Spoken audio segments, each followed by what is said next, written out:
There's a reason why some people remain unshaken no matter what happens. The world throws chaos at them, people insult them, plans fall apart, setbacks hit them one after another, yet they remain still, as if untouched by the storm. What do they know that you don't? Most people go through life reacting to everything.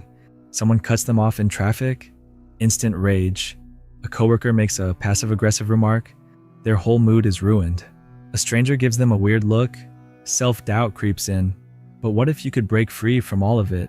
What if nothing, no person, no situation, no external force, had the power to affect you ever again? Carl Jung believed that most people are prisoners of their own reactions. They think the world is doing things to them, when in reality, they are simply mirrors, reflecting back everything they haven't yet mastered within themselves. Here's the truth. Nothing can affect you unless it finds something inside you to attach to. If someone calls you stupid and you feel angry, it's because some part of you fears it might be true. If someone ignores you and you feel hurt, it's because some part of you still seeks external validation. This is why two people can face the exact same situation and react completely differently. It's never about what happens. It's about what's happening inside you. Jung called this shadow work, the process of making the unconscious conscious, of recognizing that every irritation, every frustration, every emotional trigger is actually a message from within. Most people run from these triggers. They try to silence them, to ignore them, to blame the world for making them feel this way. But those who truly wake up realize something revolutionary. The outside world is nothing more than a reflection of your inner world. And the moment you understand this, you unlock something powerful, the ability to control your reality by mastering yourself. But here's the problem. Most people don't want to hear this. They'd rather believe that their boss, their ex, their circumstances, or even bad luck is to blame for their suffering. It's easier to believe that life is unfair than to accept that you might be the one giving everything its power over you. But for those who are willing to look deeper, who are willing to stop blaming and start observing, a whole new level of freedom becomes possible. And the best part, once you stop reacting, you stop being controlled. You don't need to avoid negative people. You don't need to control situations. You simply become immune. Not detached, not emotionless, but completely untouchable. The illusion of control and the freedom of letting go. Most people spend their entire lives trying to control things they were never meant to control. They want people to like them, they want life to be predictable, they want everything to go their way, and when it doesn't, they suffer. They get angry when someone disrespects them. They feel betrayed when life doesn't unfold according to plan. They take everything personally, as if the universe has singled them out for some kind of cruel test. But here's the truth.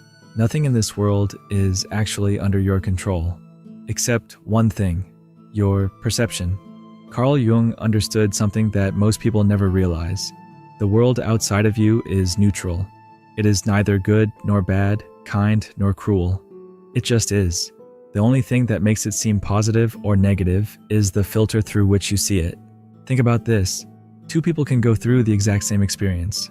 A breakup, a financial loss, a failure. One person spirals into self-destruction, convinced they've lost everything. The other person sees it as a lesson, an opportunity to grow, a path toward something better. The difference? Their perception. Jung once said, "Until you make the unconscious conscious, it will direct your life and you will call it fate."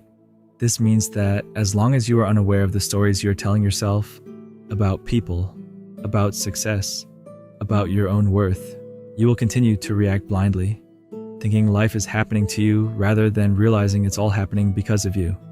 Here's where things get interesting. The more you try to control the external world, the more power you give it over you. The moment you need someone to respect you, they have power over you.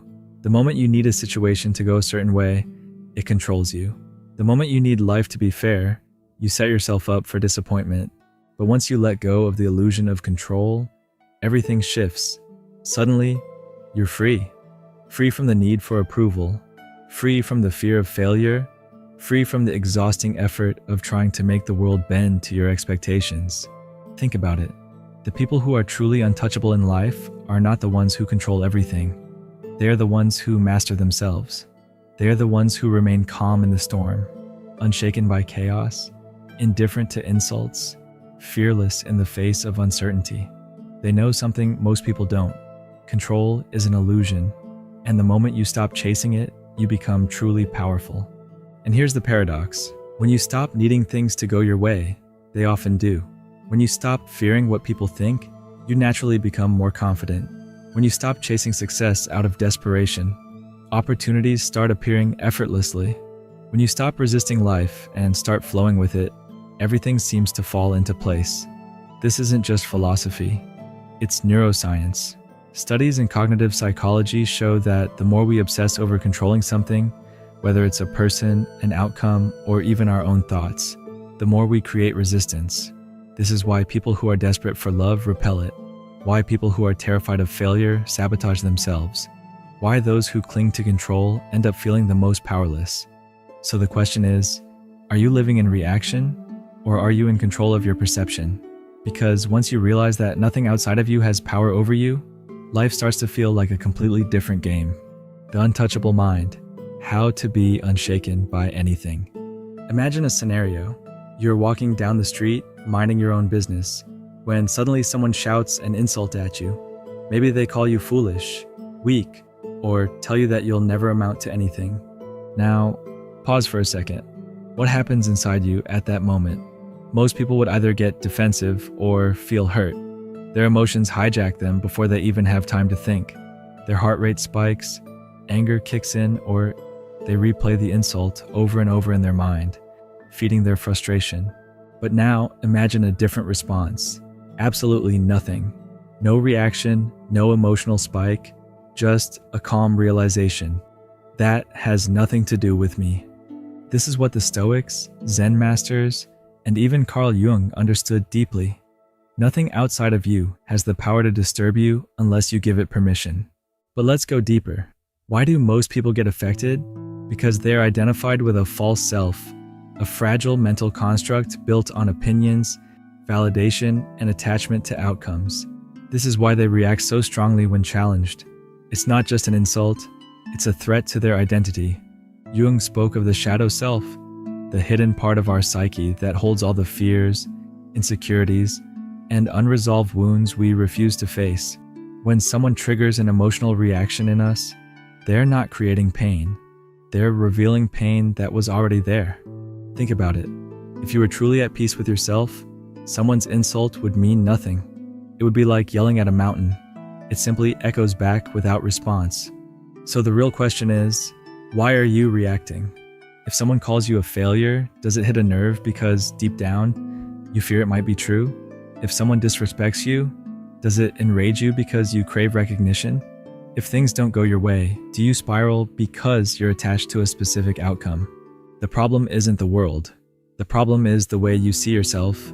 The real power isn't in silencing the world, avoiding criticism, or eliminating problems. It's in developing an unshakable mind, a mind that doesn't need external validation, a mind that doesn't crumble when faced with obstacles, a mind that understands that all control begins and ends with perception. This isn't just philosophy, it's psychological conditioning. Studies show that emotional reactivity is a habit. The brain develops neural pathways that reinforce reactions, meaning the more you let the outside world control your emotions, the more automatic it becomes. But here's the good news. You can rewire this. Neuroscientists have found that through mindfulness, cognitive reframing, and exposure to discomfort, you can literally train your brain to be less reactive. Over time, insults stop triggering you. Failures don't define you. Uncertainty no longer scares you. At that point, you become untouchable. Not because the world has changed, but because you have. There's something strange about human nature. People believe they are reacting to the world, but in reality, they are reacting to themselves. Imagine this. Someone insults you. The words hit like a dagger. But pause for a second. Where do you actually feel the pain? It's not in the words. It's in the meaning you assign to them, the hidden wounds they touch, the stories you've been carrying in your subconscious. Carl Jung knew this well. He once said, "Everything that irritates us about others can lead us to an understanding of ourselves." That's the brutal truth most people don't want to accept. Nothing outside of you has power over you unless you give it power. Think of it like a mirror. If your reflection in the mirror suddenly frowned at you, you wouldn't get angry at the mirror. You'd realize that it's just reflecting what you're doing.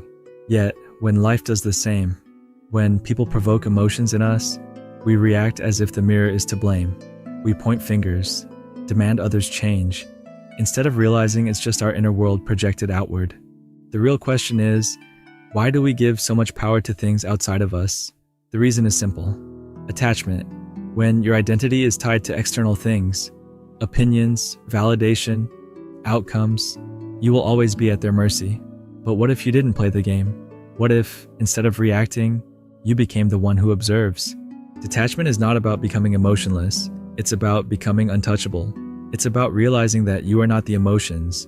You are the awareness behind them. Think about a storm. It rages, lightning strikes, the wind howls, but above it all, the sky remains untouched. You are the sky, not the storm. This is why the greatest power isn't in controlling the world. It's in controlling your perception of it.